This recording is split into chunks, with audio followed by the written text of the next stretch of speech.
Everyone, स्वागत है आपका हमारे एएस कोचिंग सेंटर में।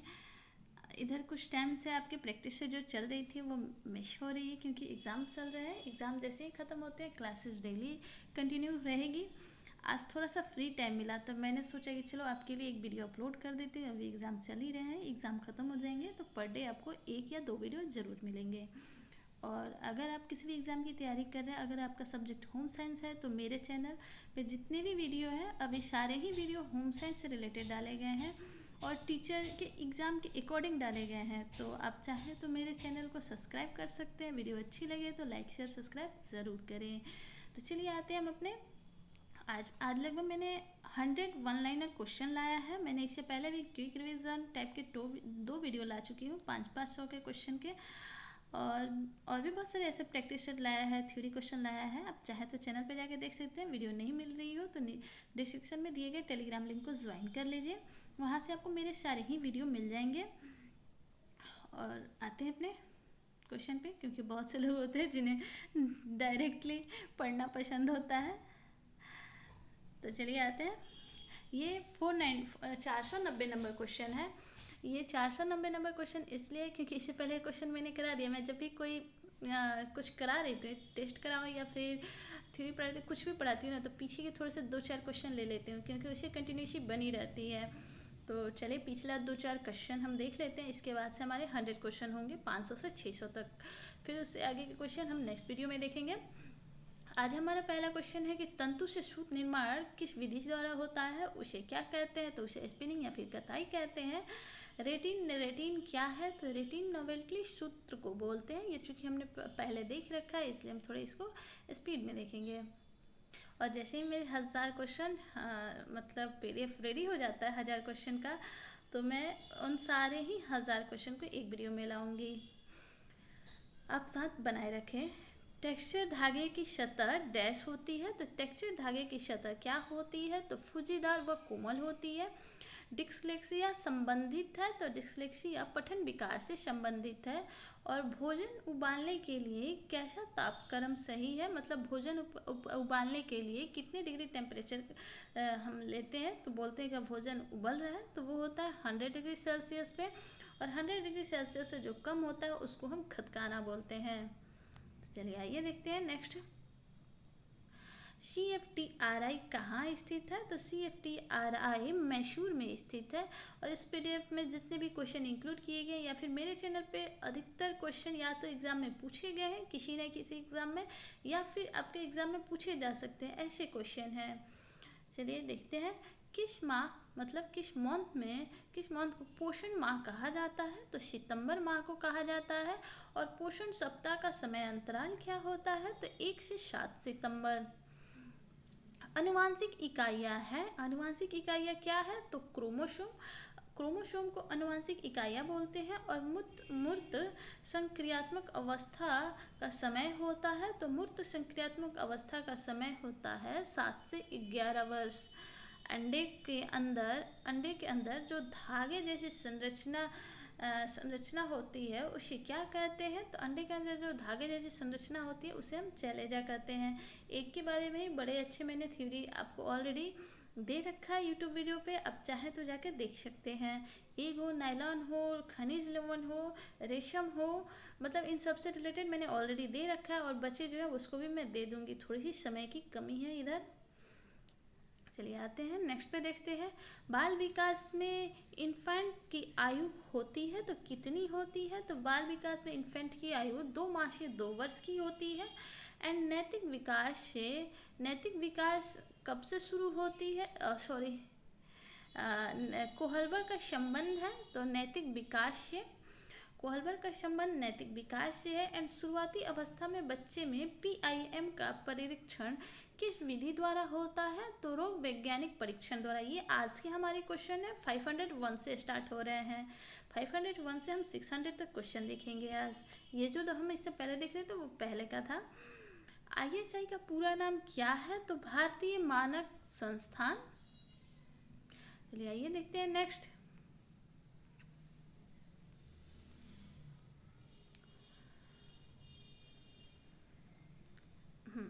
एक लाइक, एक शेयर और एक सब्सक्राइब प्लीज़। चलिए आते हैं। तो आरबीआई में क्या नहीं होता है, तो आरबीसी में क्या नहीं होता है, तो आरबीसी में केंद्रक नहीं होता है। स्वयं उत्तम बनने की अवस्था कौन से सिद्धांत में आता है, तो स्वयं उत्तम बनने की अवस्था कोहलवर के नैतिक विकास सिद्धांत के अंतर्गत आता है। स्वयं उत्तम बनने की अवस्था कोहलवर के नैतिक विकास सिद्धांत के अंतर्गत आता है। एंड फ्रायड की किस अवस्था में काम क्रियाएं प्रायः शांत रहती हैं, तो फ्रायड की किस अवस्था में काम क्रिया प्रायः शांत रहती है, तो वो है लेटेंसी अवस्था। सेंसरी मोटर की अवस्था होती है, तो सेंसरी मोटर की अवस्था कब की होती है, तो 0 से 2 वर्ष को। अभी हमने देखा था ना उधर मूर्त का समय काल कितना होता है, मूर्त अवस्था का क्या देखा था हमने, एक बार आपको दिखा दो ताकि आपको याद रहेगा। 7 से 11 वर्ष मूर्त संक्रियात्मक अवस्था 7 से 11 वर्ष। और ये एक्चुअली हमने पुराने वीडियो में देख रखा है, फिर मैं कोशिश कर रही हूँ कि सारे क्वेश्चन को एक साथ ला दूँ। और यहाँ पे सेंसरी मोटर की अवस्था 0 से 2 साल की होती है, 0 से 2 साल की। लीलन की भूमि की संज्ञा दी गई है, तो लीलन की भूमि की संज्ञा मिस्र को दी गई है। यहाँ से नीलन स्टार्ट होता है। इससे पहले मतलब कि 400-450 क्वेश्चन के बाद वो सारे इस सब टाइप के क्वेश्चन थे। अब यहाँ से लीलन के क्वेश्चन स्टार्ट हो रहे हैं। लीलन की भूमि की संज्ञा दी गई है मिस्र को। फ्लेक्स नाम के पौधे के तने से प्राप्त किया जाता है, तो क्या, तो फ्लेक्स नाम के पौधे के तने से लीलन को प्राप्त किया जाता है। लीलन के बारीक रेशे का निर्माण होता है, तो कैसे नीलन के बारीक रेशे का निर्माण, बारीक रेशा हमें लीलन के किससे मिलता है, तो नीले फूल वाले से, नीले फूल से। और लीलन की बुआई की जाती है, कब की जाती है, तो अप्रैल व मई महीने में। लीलन की बुआई अप्रैल और मई महीने में की जाती है।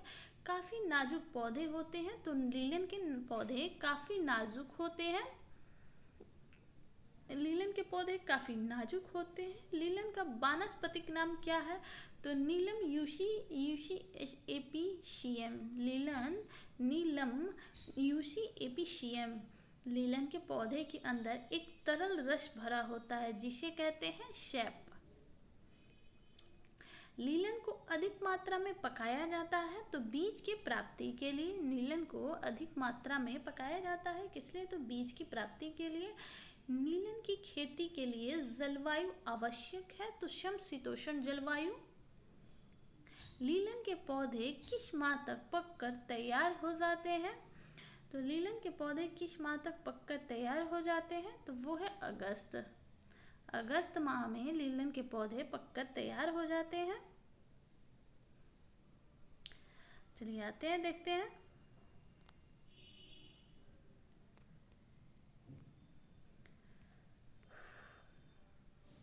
निम्न श्रेणी का खुरदुरा मोटा परंतु मजबूत रेशा बनता है, तो किससे बनता है, लीलन जो होता है, लीलन के जो सफ़ेद फूल होते हैं, मैं आंसर आपको दिख ही रहा है। लीलन का जो सफ़ेद फूल होता है ना, उससे निम्न श्रेणी का खुरदरा मोटा रुक्ष परंतु मजबूत रेशा प्राप्त होता है, वो सफ़ेद वाले फूल से। अभी हमने देखा था ना महीन रेशा हमें नीले फूल वाले से प्राप्त होती है, और सफ़ेद फूल वाले से हमें निम्न श्रेणी का मोटा खुरदरा रुक्ष और मजबूत रेशा प्राप्त होता है। नीलन के 2 फूल होते हैं, एक सफ़ेद एक नीला, याद रखना है। किस प्रकार का पानी लीलन की खेती के लिए आवश्यक है, तो साफ एवं मृदु पानी लीलन की खेती के लिए आवश्यक है। विश्व में प्रथम स्थान पर लीलन उत्पादक देश है, तो रूस है। एंड मूल्य मानवीय व्यवहार की प्रेरणा प्रदान करने वाला तत्व है, यह कथन किसका है, तो निकिल एवं डॉर्सी का है। मूल्य मानवीय व्यवहार को प्रेरणा प्रदान करने वाला तत्व है, यह कथन निकिल एवं डॉर्सी का है।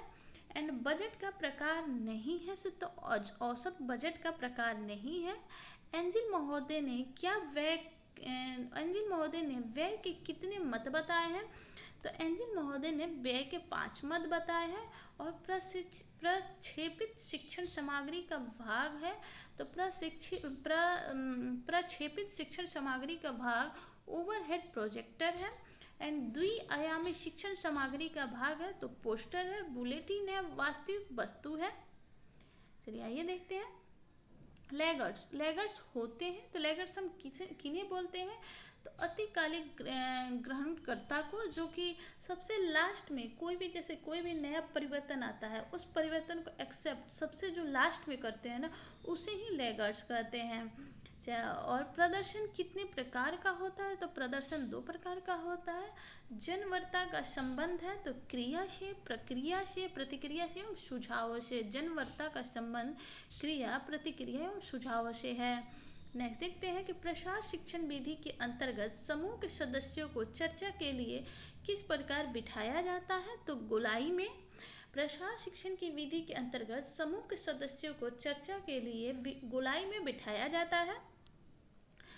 परिसंवाद विधि के प्रयोग से समूह के सदस्यों में किस प्रकार के कौशल का आकलन किया जाता है तो यहाँ दो है, एक इस पेज में एक नेक्स्ट पेज में है। तो पहला है विचारों के प्रस्तुतिकरण में संप्रेषण की कला।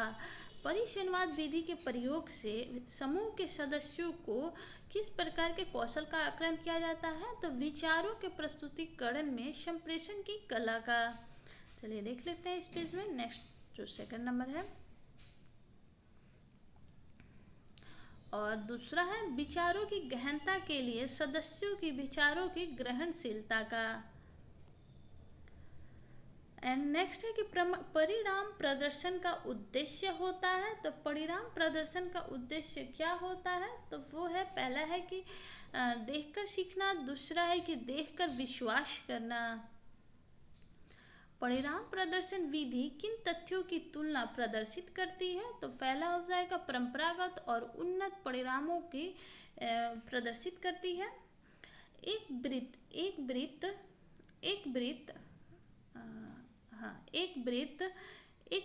के कई भागों में एक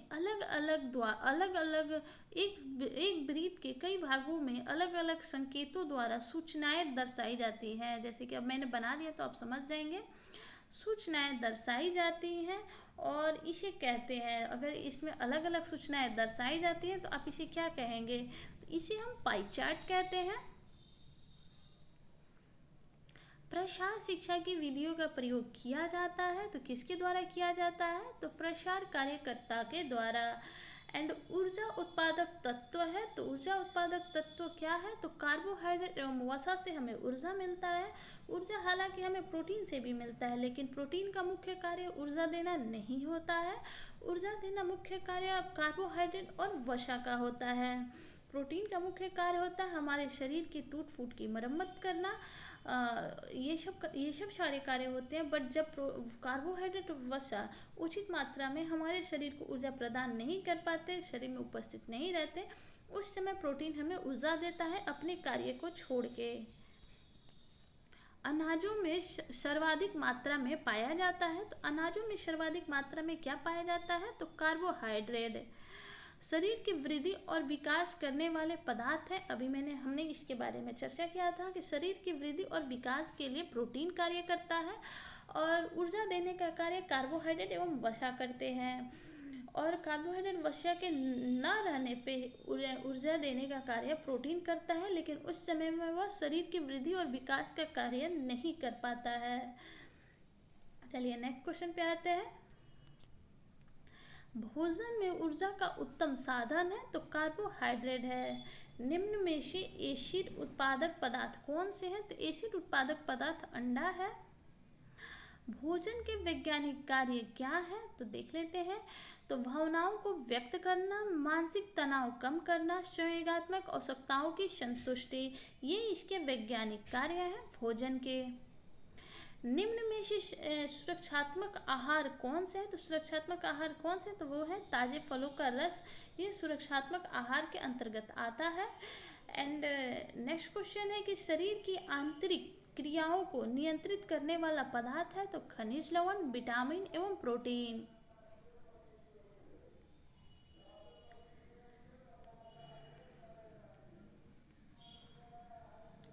अब आते हैं नेक्स्ट पे चिकनकारी व जामदानी कढ़ाई किन वस्त्रों पर की जाती है? तो चिकनकारी एवं जामदानी कढ़ाई सूती वस्त्रों पे की जाती है। हालांकि आजकल किसी भी वस्त्र पे की जाती है, किसी भी वस्त्र पर कर दी जा रही है और मिक्सिंग वस्त्र पर ज़्यादातर की जा रही है, लेकिन पहले इसके स्टार्टअप में ये कॉटन के कपड़ों पे ही ज़्यादातर की जाती थी।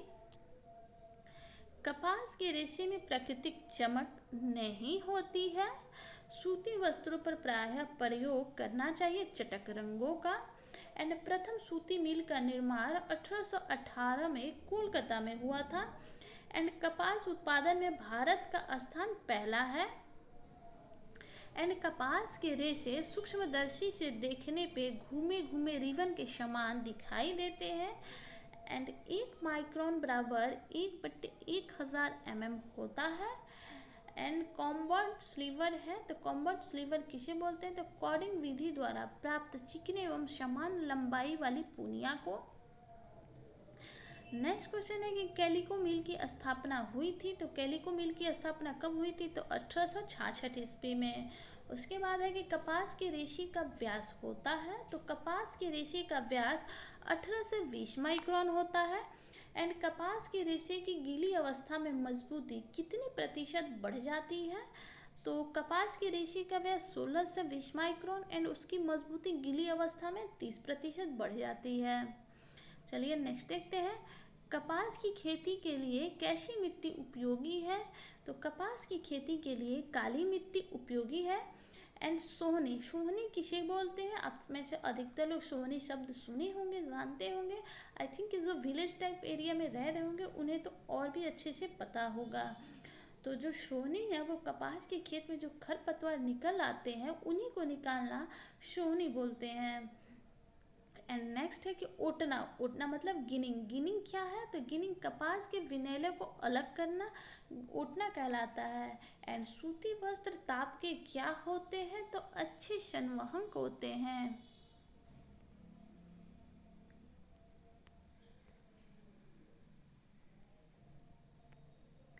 और नेक्स्ट है कि आकार के अनुसार कपास के पौधे होते हैं। तो कैसे होते हैं? तो आकार के अनुसार कपास के पौधे झाड़ी के रूप में, बड़ा पौधे के रूप में, मध्यम पौधे के रूप में होते हैं। एंड कपास का जन्मदाता देश है तो भारत है। कपास का जन्मदाता देश भारत है।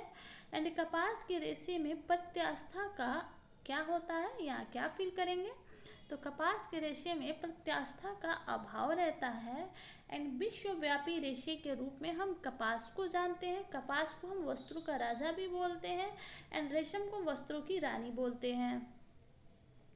सूती वस्त्रों पर कौन सा रंग अच्छा प्रभाव देता है? तो वेट रंग। एंड साधारणतः कपास का पौधा होता है। तो साधारणतः कपास का पौधा, यहाँ पौधे और रेशे में अंतर देखिएगा क्योंकि आगे रेशा भी दिया हुआ है, पौधा भी दिया हुआ है। एग्जाम टाइम में क्वेश्चन पूछते हैं, लेकिन हम क्या करते हैं ना कि हम बहुत ही ज़्यादा जल्दी में होते हैं और हम बस कपास, पौधा, हाइट, बस पौधे पे ध्यान नहीं देते। पौधा लिखा है कि रेशा, और फिर डायरेक्ट आंसर टिक कर देते हैं। तो ये ध्यान दीजिएगा कि साधारणतः कपास का पौधा 4 से 6 फीट लंबा होता है। एंड एक कपास के पौधे मतलब कपास के जो पौधे होते हैं वे 1 वर्षीय कहलाते हैं। और अगर दिनों में पूछ लें तो 2 वर्षीय। जैसे कि एक का जब हमने नहीं, रेशम का जब हमने पढ़ा था तो हमने पढ़ा था ना कि रेशम के उत्पादन में लगभग 2 से 3 माह लग जाते हैं। 2 से 3 माह हमने ऐसे पढ़े थे।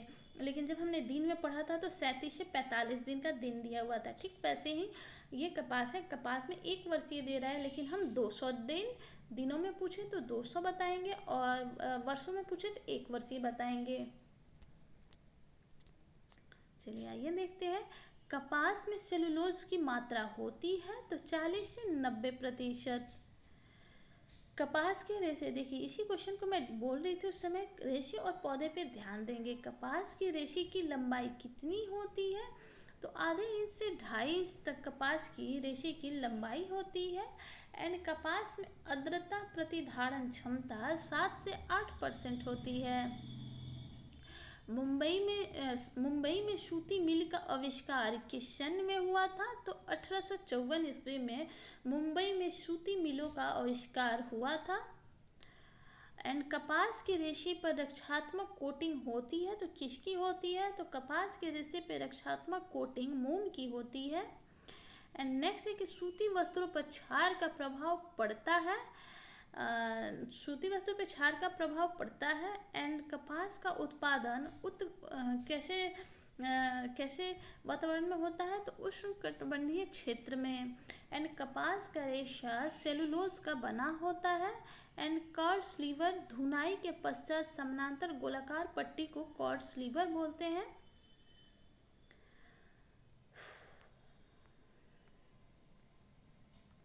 चलिए आइए नेक्स्ट देखते हैं।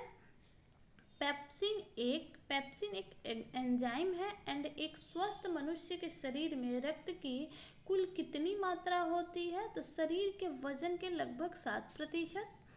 एंड अस्थियां और पेशियों को आपस में कौन जोड़ता है? तो टेंडन। एंड अधिकतम पोषक तत्व में कहाँ से अवशोषित किया जाता है? तो छोटी आंत से। एंड नेक्स्ट है कि गति प्रेरक किससे संबंधित है? तो हृदय से। एंड लार किसके पाचन में सहायक होता है? तो स्टार्च के। ये सारे ही क्वेश्चन बहुत ही ज़्यादा इम्पोर्टेंट है। पचे हुए भोजन में मौजूद विषैले पदार्थ का कौन सा अंग चूषण करता है? तो पचे हुए भोजन में मौजूद विषैले पदार्थ का चूषण यकृत करता है। मानव रुधिर का पीएच मान कितना होता है? तो 7.4 होता है। वह कौन सा अंग है जहां कार्बोहाइड्रेट को ग्लाइकोजन के रूप में जमा करता है? तो वो है यकृत। यकृत कार्बोहाइड्रेट को ग्लाइकोजन के रूप में जमा करता है। एंड मानव शरीर का पाचन नली लगभग कितने फीट लंबी होती है? तो मानव शरीर का पाचन नली लगभग 32 फीट लंबी होती है। एंड किसकी भित्तियों पर रक्त द्वारा डाले गए दबाव को रक्तदाब कहते हैं? तो वो है धमनी। एंड ह्यूमरस अस्थि कहाँ पाई जाती है? तो ऊपरी भुजा में ह्यूमरस अस्थि पाई जाती है। एंड नेक्स्ट है कि सोते समय रक्तदाब में क्या परिवर्तन होता है? तो वो घट जाता है। एंड मुख में स्टार्च और शर्करा का पाचन किसके द्वारा होता है? तो वो होता है टाइलिन के द्वारा। आई होप कि आपको क्वेश्चन अच्छे लग रहे होंगे। तो वीडियो को लाइक शेयर सब्सक्राइब ज़रूर कीजिएगा, क्योंकि इससे हम मोटिवेट होते हैं। चलिए आइए देखते हैं। एक वयस्क में रक्त का औसत आयतन कितना होता है? तो 5 से 6 लीटर। एंड पेसमेकर का संबंध किससे होता है? तो पेसमेकर का संबंध हृदय से होता है। नेक्स्ट है कि मानव शरीर में रुधिर बैंक का कार्य कौन करता है? तो मानव शरीर में रुधिर बैंक का कार्य प्लिया या फिर तिल्ली करता है।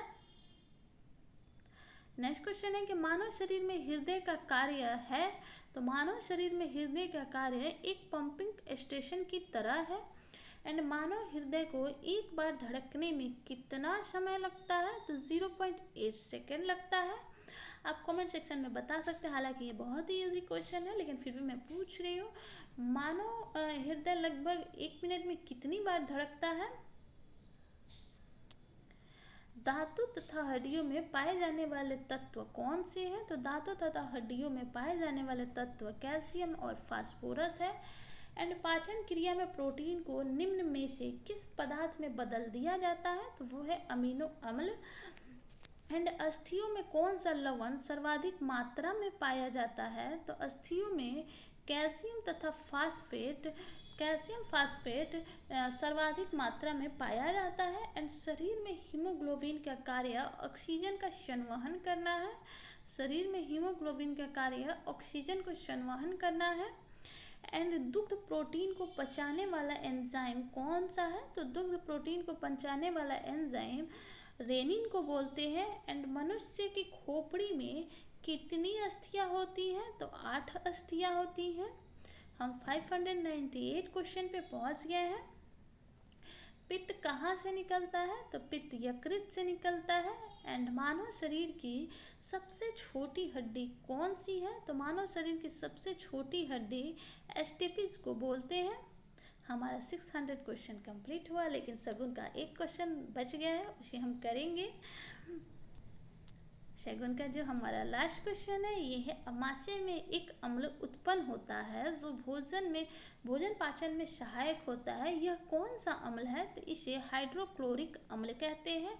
ये हमारे शगुन का लास्ट क्वेश्चन था। वीडियो आपको कैसी लगी? अच्छी लगी तो लाइक शेयर सब्सक्राइब ज़रूर कीजिएगा और जल्दी से 1000 सब्सक्राइबर कंप्लीट करने की कोशिश कीजिए ताकि हम लाइव आकर प्रैक्टिस सेशन कर सकें। चलिए मिलते हैं नेक्स्ट वीडियो में। Thanks for watching.